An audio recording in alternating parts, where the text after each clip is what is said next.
Hi guys, this is Sonal Chauhan. Hi, this is Shakib Khan. And you are watching us on Bollywood Now.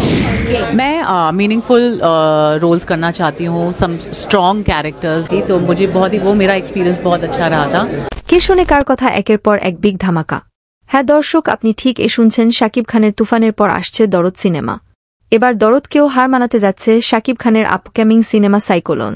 সম্প্রতি জানা গিয়েছে দরদ সিনেমার পর শাকিব খানকে নিয়ে নতুন সিনেমার কাজে লেগে যাবেন পরিচালক অনন্য মামুন।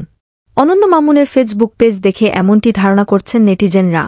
সাইক্লোন সিনেমাটি 2025 সালের জানুয়ারিতে শুটিং হবে বলে ধারণা করা যাচ্ছে। সেই সাইক্লোন সিনেমা হতে যাচ্ছে প্যান ইন্ডিয়ান সিনেমা। বাংলার বুকে তুফান সিনেমার টিজার দেখার পরে বাংলাদেশি অনেক পরিচালক মেগাস্টার শাকিব খানকে নিয়ে নতুন স্বপ্ন দেখছেন। মেগাস্টার শাকিব খানের হাত ধরে সিনেমা ইন্ডাস্ট্রি নতুন পথে হাঁটতে যাচ্ছে, এমনটি দাবি করছেন সিনেমা বিশেষজ্ঞরা। তো প্রিয় ভিউয়ার্স, আপনি শাকিব খানের কোন সিনেমাটি দেখার অপেক্ষায় রয়েছেন তা আমাদের কমেন্ট করে জানিয়ে দিতে ভুলবেন না।